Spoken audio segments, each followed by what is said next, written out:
It began in the freezing skies over the Eastern Front, where survival depended not on glory, but on grit. The Luftwaffe ruled the air, its Messerschmitts and Focke-Wulfs cutting down Soviet planes like paper targets. The Red Air Force was shattered, disorganized, and flying outdated machines that couldn't match German engineering. But from this desperation rose a name the world would come to fear: Yakovlev. The Yak fighters, fast, nimble, and unrelenting, would change the course of air war in the East. Yet few outside the Soviet Union ever truly knew how. In the early days of the war, the Soviet Union faced a disaster. The purges of the late 1932 had gutted its military leadership, and the German blitzkrieg struck with terrifying speed. Soviet pilots went to battle in obsolete aircraft biplanes and fragile monoplanes that crumbled under the power of German cannons. The Luftwaffe dominated the skies over Minsk, Smolensk, and Kiev. For every German lost, 5 or 6 Soviet planes fell. But deep within the Soviet design bureaus, a young engineer named Alexander Yakovlev was quietly crafting a miracle. He wasn't interested in heavy metal monsters or complex machinery.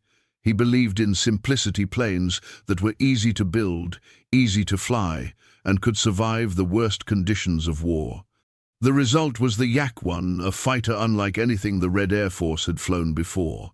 Built from wood, steel, and Soviet ingenuity, it was light, responsive, and deadly in a dogfight. The Yak-1 could be repaired in the field with minimal resources, a critical advantage when factories were being bombed and supply lines torn apart. It was faster than the German Bf 109E at low altitudes and could outturn nearly anything the Luftwaffe threw at it. For the first time, Soviet pilots began to fight back on equal terms. When the Battle of Moscow began, Yaks screamed through the air like angry wasps, tearing into German formations. Pilots who had once been hunted became hunters. The tide was slowly, painfully, beginning to shift, but Yakovlev wasn't done. The Yak-7 and Yak-9 followed, each version refining the formula. The Yak-7, originally designed as a 2-seat trainer, was converted into a powerful single-seat fighter. It could carry heavier guns, more ammunition, and longer fuel loads.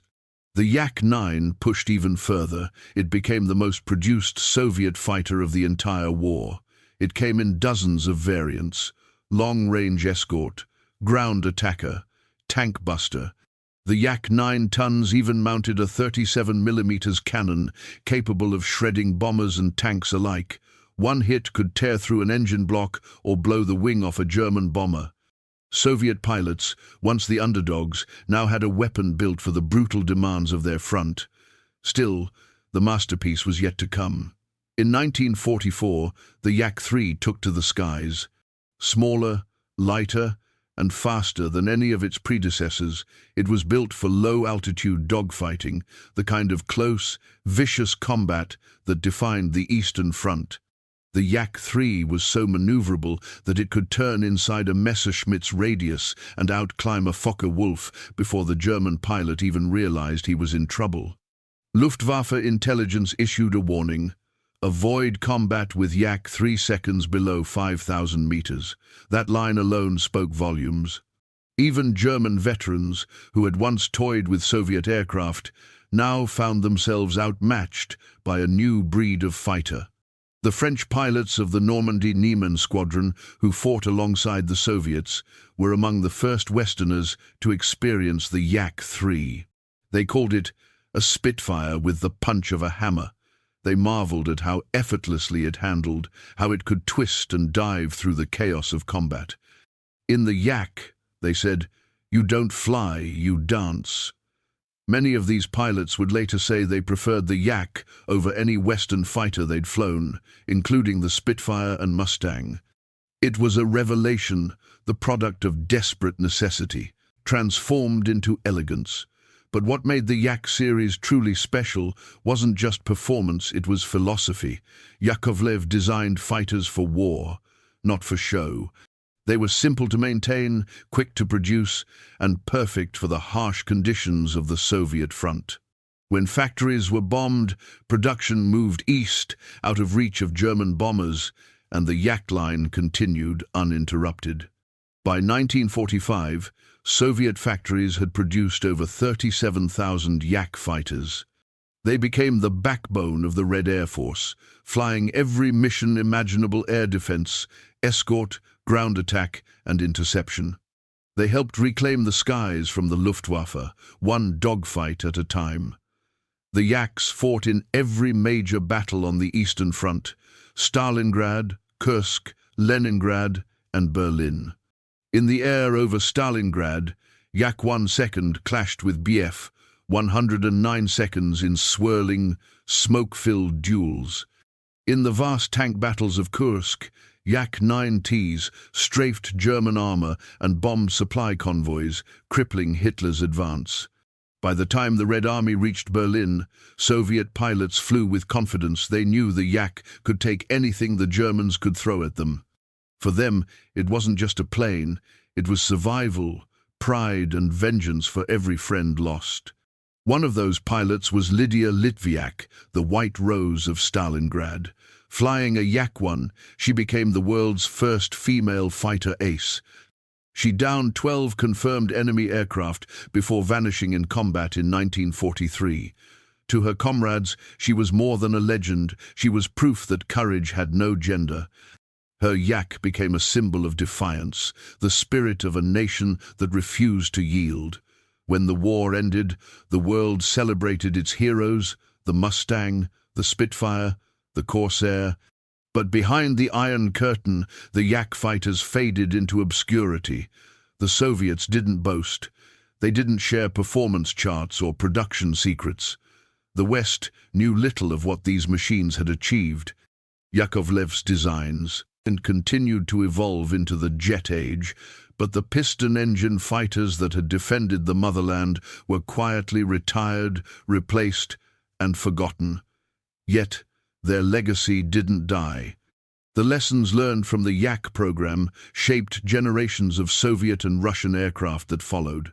The MiG-15, MiG-29, and Su-27 all carried Yakovlev's philosophy: agility, balance, and precision in close combat.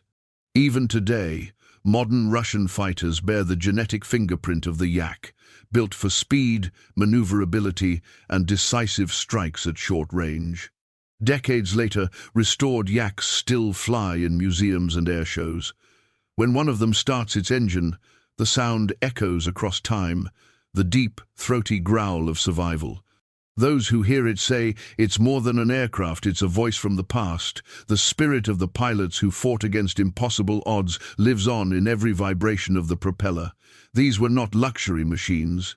They were built from scarcity, from desperation, and from the belief that purpose could overcome power.